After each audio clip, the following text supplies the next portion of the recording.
It's Marco Castronuovo. I come from Italy. I work for the Italian Space Agency in the Deep Space Observation and Exploration Unit. Today I will talk about orbits and their properties, so orbital dynamics. Now we can also divide orbits into groups depending on their characteristics. We have a continuum of orbits with varying eccentricities and altitudes, ranging from low Earth to higher orbits. And then we have a specialized orbits. That is a group of orbits with special applications, with special characteristics arising from one of the major orbit perturbations. Among specialized orbits we have, as I said, the geostationary orbits with the characteristic of maintaining a nearly fixed position with respect to the Earth's surface. The cause is the orbital period that is equal to 1 day, and typical applications are meteorological and communications. Then we have orbits with the repeating ground track.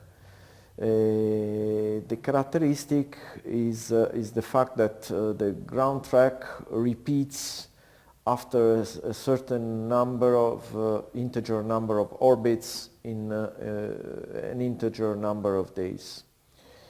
So we have an orbit period that is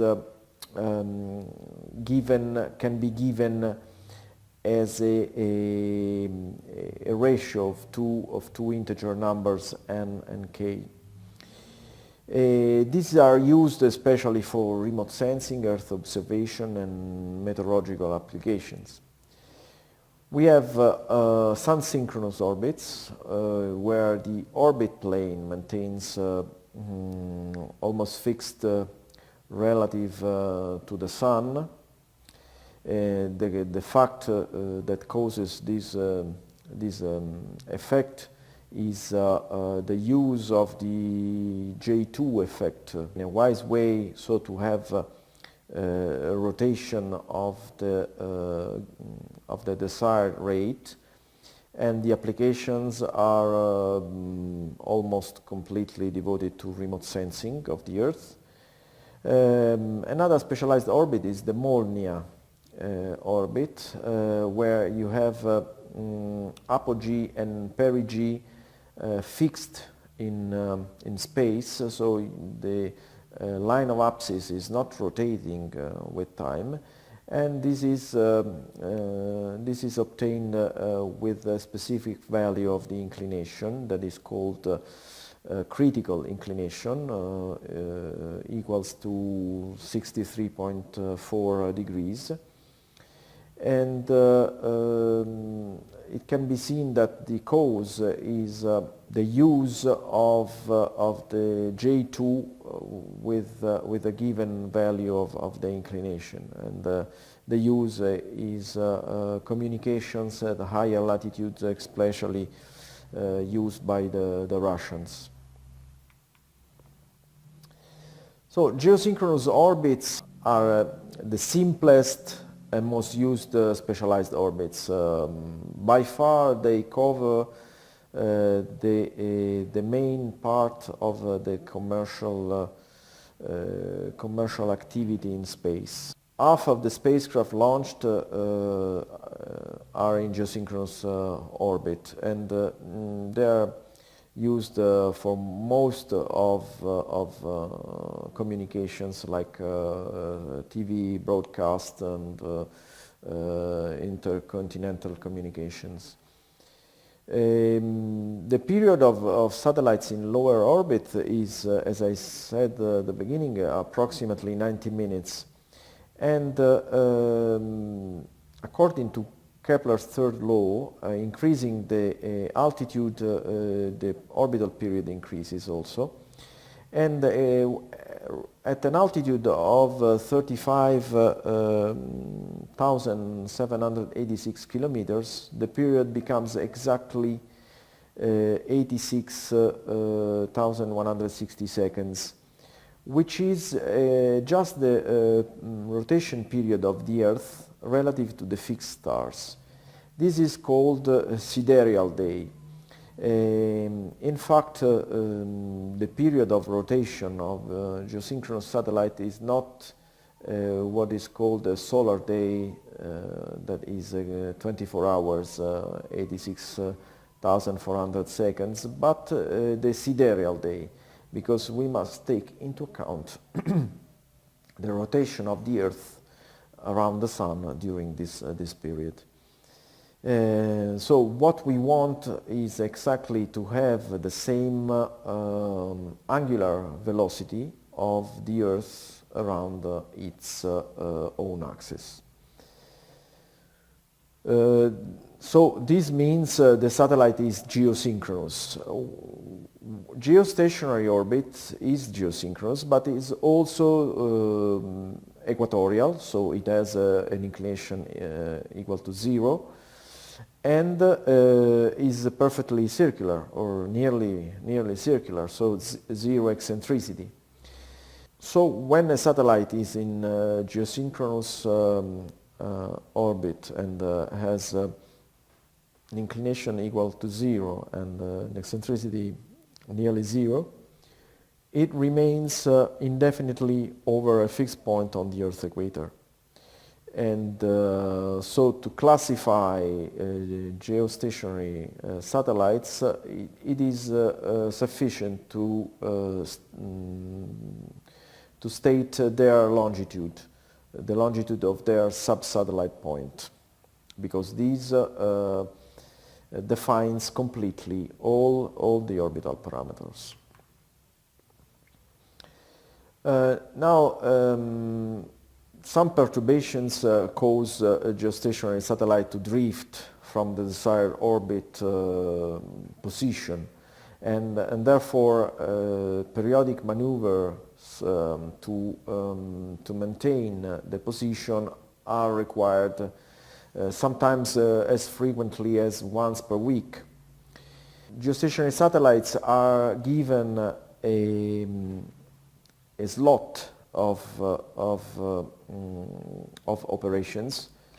The positions are assigned by the International Telecommunication Union, and satellite operators have to apply for positions through their national representatives.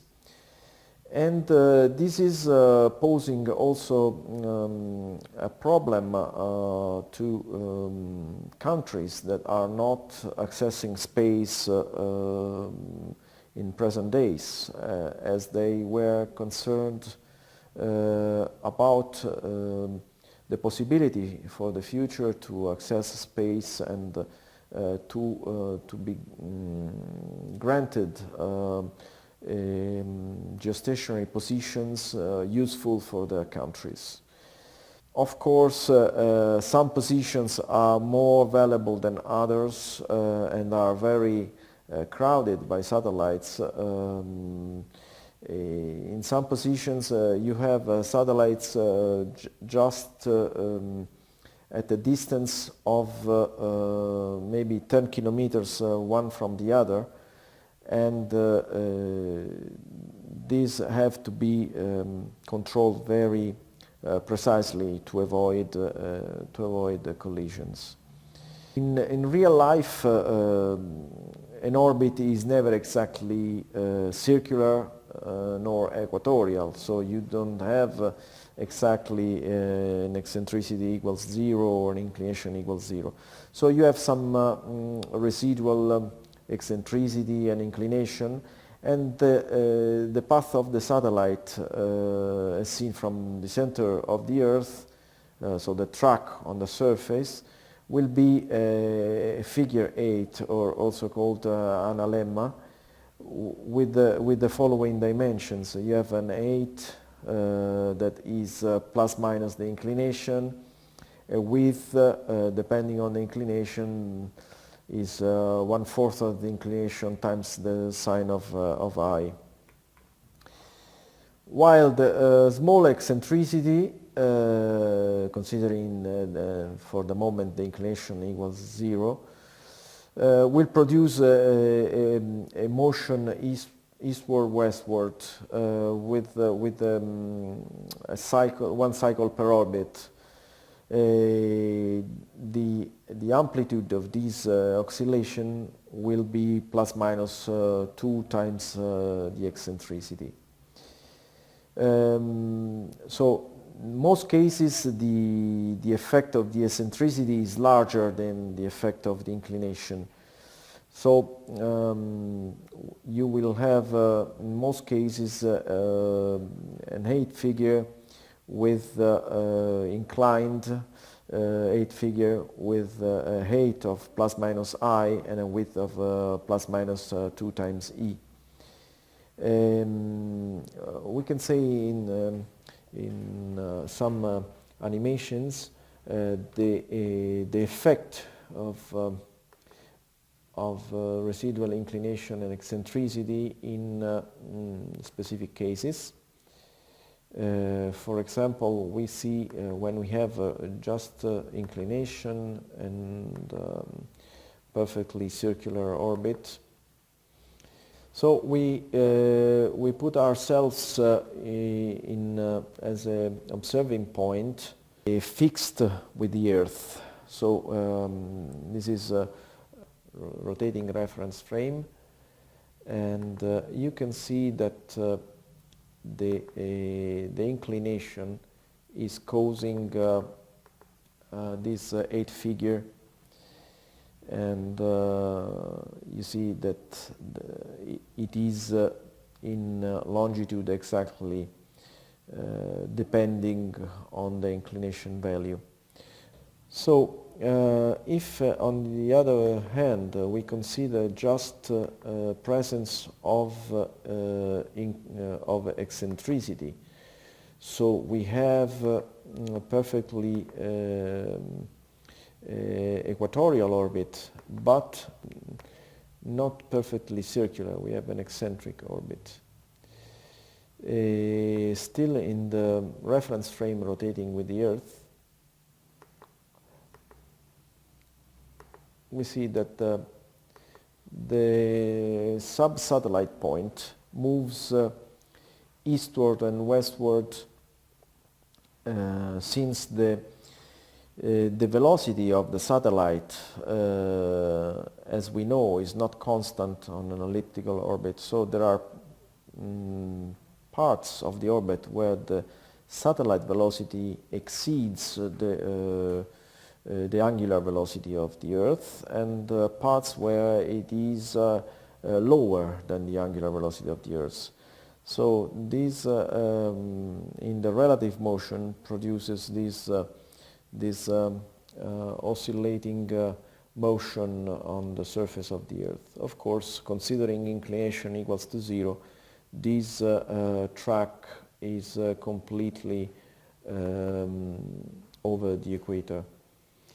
Then if we consider both the presence of eccentricity and inclination, we have this 8 figure that is inclined also, and the satellite travels along this figure, and of course this is a very exaggerated case where I wanted to show the effect, but with a very smaller figure,